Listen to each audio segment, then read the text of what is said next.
Bienvenidos sean todas y todos a esta nueva emisión de Desde las Sombras. Espero de corazón, espero que su semana vaya de lo mejor. En esta ocasión hablaremos de una de las leyendas más arraigadas en la cultura mexicana. Por el título sabrán ya de qué vamos a hablar. Sí, sobre la leyenda de La Llorona. Sé, por sus comentarios y por las estadísticas de las plataformas que manejamos, que muchos de ustedes nos escuchan desde otros países, principalmente en Latinoamérica. Así que traté de ampliar la investigación de esta leyenda, escudriñando entre crónicas de prácticamente todo el mundo, para hacer este episodio un poco más digerible. Bien, hoy comenzaremos hablando sobre el origen del mito en México y sobre las versiones más conocidas de la historia de esta espectral aparición. Espero que lo disfruten.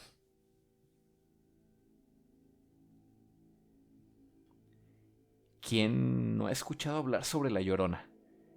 Ese ser fantasmagórico que recorre los afluentes por donde alguna vez corrió agua, los grandes ríos, las riberas de cuerpos de agua. Si están consumiendo este contenido, creo que prácticamente ya habrán escuchado alguna historia, relato o leyenda relacionada con esta aparición. Según lo que leí, se cree que la presencia de La Llorona puede presagiar el arribo de una catástrofe. Puede ser bien un accidente en donde lamentablemente habrá pérdidas humanas, o también un desastre natural que cause grandes afectaciones. Hablando de México, hubo declaraciones de testigos que aseguraron haberla escuchado por varias noches del mes de septiembre de 1985. Dicha presencia cesó sus visitas después del 19 de septiembre, fecha en que ocurriera uno de los más devastadores temblores que azotaran a la hoy Ciudad de México. También hay quienes creen que la visita de La Llorona a una propiedad en específico traerá como consecuencia malestares y enfermedades a uno o varios integrantes de la familia que habita en el lugar. Dichos problemas provocarán irremediablemente la muerte de alguien. Otro dato curioso de este ser es que, de acuerdo a quienes han tenido la mala fortuna de escucharle, cuando el llanto de La Llorona se escucha muy cerca, significa que ella está lejos. Sin embargo, si el llanto apenas es audible por la lejanía que aparenta, esto significa que La Llorona está muy cerca de quien la escucha. Hay quienes aseguran que el lamento de La Llorona es una lastimera súplica para encontrar a sus hijos.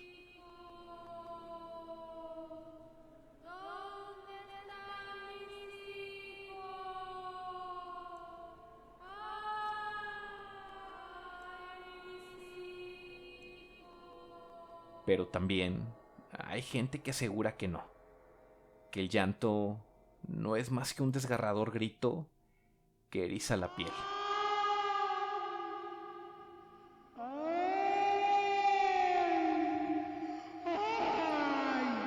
Escudriñando un poco la historia de México, me topé con la que probablemente es la versión más conocida de esta leyenda.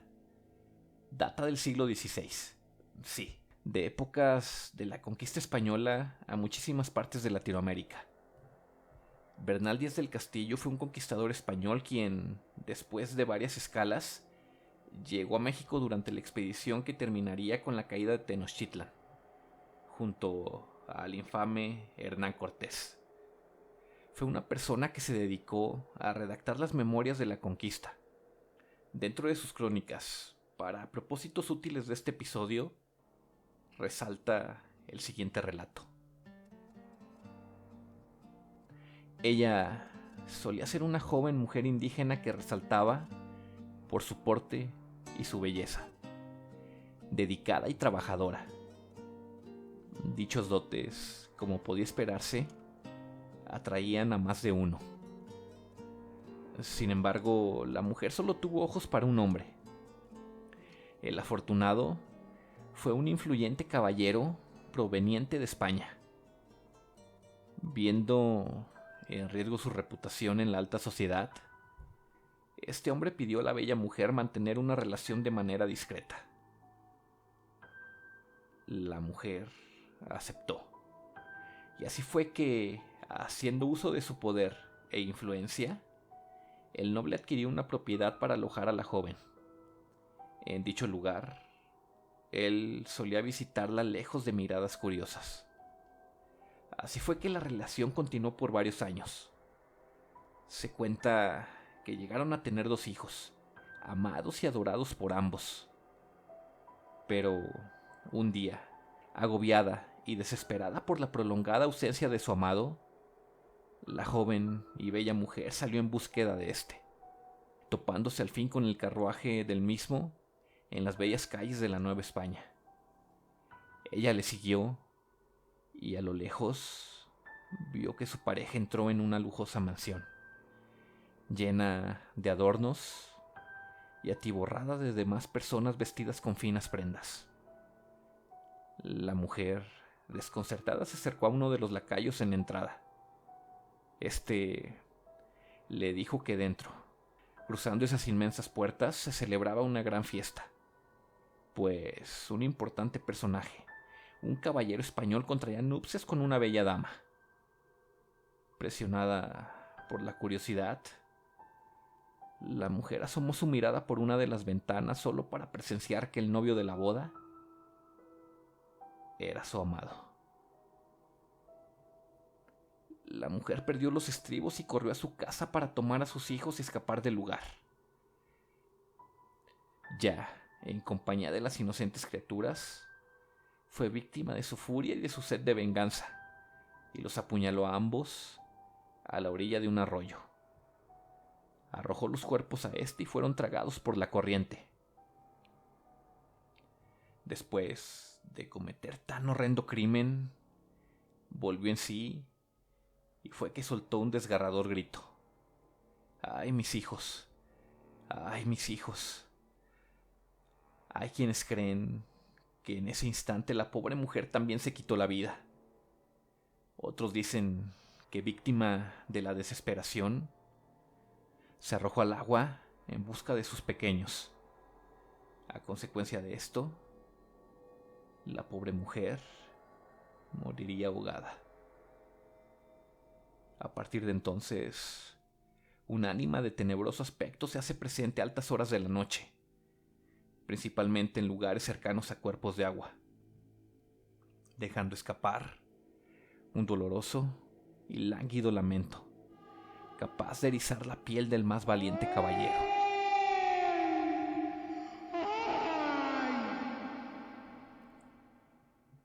Y bueno, es así que la leyenda de La Llorona tomó fuerza, siendo actualmente parte de la identidad cultural de nuestro país, de México.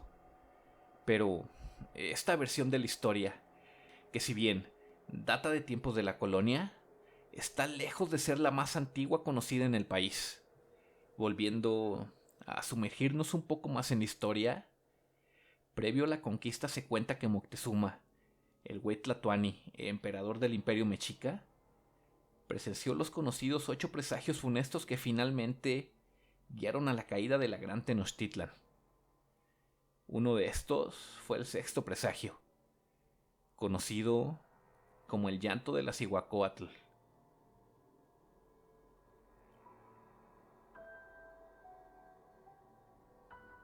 Se cuenta que en tiempos en que la gran Tenochtitlan gozaba de gran poder y estabilidad, por las noches se podía escuchar el lastimero llanto de una mujer a las orillas del entonces imponente lago de Texcoco.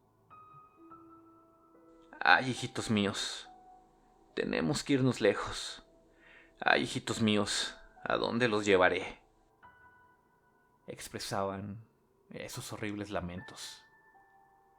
Quienes la llegaron a ver contaron que se trataba de una mujer alta y esbelta, vestida con largas túnicas blancas. Concluyeron así que se trataba de Cihuacóatl, una importante deidad de los mexicas.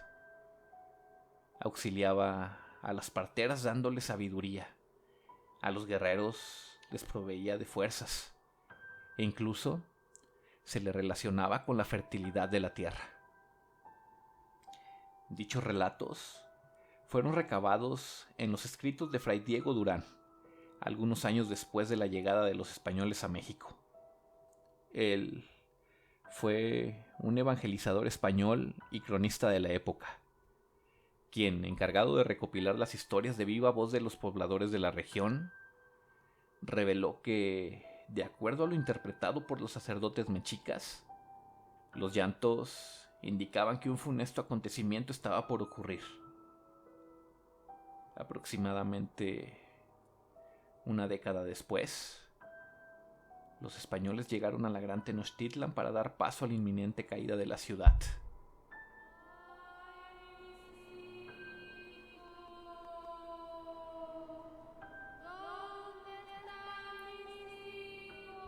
Sin duda, La Llorona ha sido para México tan importante como el maíz, pues ha acompañado el desarrollo de nuestra tierra desde hace medio milenio.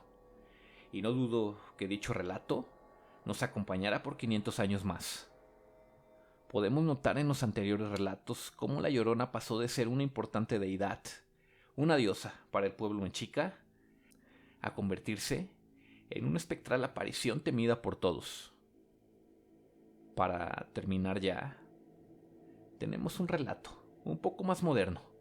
En la década de los 30 del siglo pasado, en 1924, Luis González Obregón, un importante historiador y cronista mexicano, publicó su obra llamada Las calles de México, en donde se puede leer el siguiente relato.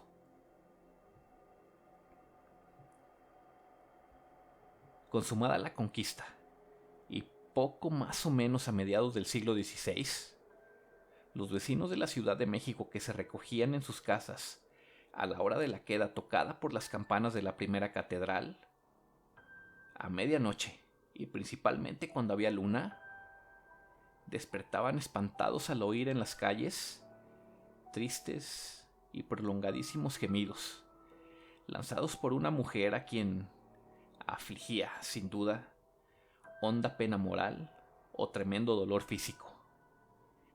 Las primeras noches, los vecinos contentábanse con persinarse o santiguarse, que aquellos lúgubres lamentos eran, según ellos, de algún ánima del otro mundo. Pero fueron tantos y repetidos y se prolongaron por tanto tiempo que algunos osados y despreocupados quisieron cerciorarse con sus propios ojos qué era aquello.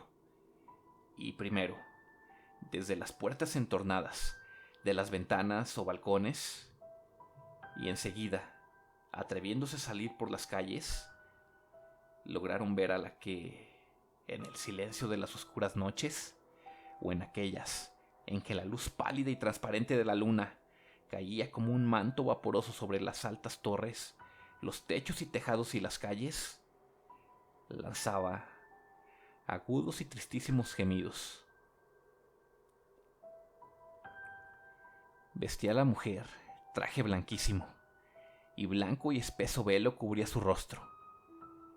Con lentos y callados pasos recorría muchas calles de la ciudad dormida, cada noche distinta, aunque sin faltar una sola, a la Plaza Mayor, donde, vuelto el velado rostro hacia el oriente, hincada de rodillas, daba el último, angustioso y languidísimo lamento. Puesta en pie, continuaba con el paso lento y pausado hacia el mismo rumbo. Al llegar a orillas del salobre lago, que en este tiempo penetraba dentro de algunos barrios, como una sombra, se desvanecía.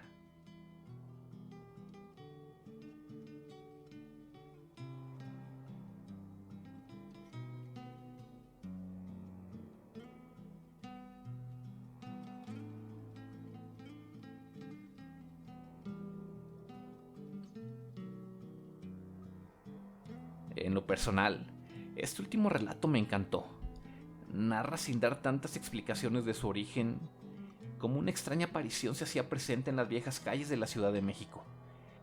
Y cuenta cómo las personas de la época se dejaban vencer por la curiosidad y se atrevían a ver, a salir incluso para descubrir quién emitía esos horribles y ya muy conocidos lamentos. Bueno, aquí le paramos por esta ocasión. Déjenme saber en sus comentarios cuál de los relatos les gustó más. Cuéntenme si les gustó la manera en que se fue desenvolviendo este episodio y si les gustaría una segunda parte en donde se hable de apariciones en tiempos más actuales y se trate la leyenda en otros países. Sé que no es algo a lo que estemos acostumbrados en el canal, pero he estado buscando la forma de adaptar nuestro contenido al formato de podcast también, pues he notado que a raíz de nuestras últimas publicaciones hemos crecido bastante en Spotify. Espero de verdad que hayan disfrutado de esta presentación tanto como yo. ¿Saben que pueden sugerirnos algún cambio o si de plano no les gustó? También díganme. Ya veré qué podemos hacer más adelante. Esto, claro, no quiere decir que ya no tendremos relatos. Esos siguen y seguirán con el formato de siempre mientras tengamos su apoyo. Aprovechando el ímpetu que nos dio el tema, esperen para nuestra próxima emisión una recopilación de historias de ustedes, nuestros seguidores, relacionadas con apariciones de La Llorona. Ya la estamos preparando. Antes de irnos a los saludos de esta semana, disculpen también si durante los relatos hago mucho énfasis en datos históricos. Sé que para muchos puede ser cansado y tedioso, pero quiero confesarles que la historia es un tema que me apasiona demasiado. Ahora sí, como ya se nos está haciendo costumbre, un saludote para Manuel Guerrero hasta New Jersey, a Mabel García que nos escucha en Argentina, a Sandra Quesada como siempre, a Guadalupe Gutiérrez, a Claudia Sánchez hasta Michoacán, a Rubén Vidales a Ciudad Valles, a María Duarte que disfruta de nuestros relatos mientras hace caminatas por las tardes, a Nico Pérez que nos escucha en Centerville, Indiana. Un abrazo hasta allá. A Zulema, también hasta Argentina. Un saludo a Silvia Hernández y por último, un abrazo a Gabriel Ixba hasta Veracruz. Les confieso que me da muchísimo gusto verlos participar tanto cada vez que publicamos nuestros relatos. A muchos de ustedes ya los ubico, pues siempre nos dejan sentir su apoyo. Espero que nos manden sus relatos con La Llorona para alcanzar a anexarlos al próximo video. Sin más, les mando un fuerte abrazo y les deseo una excelente noche. Esto fue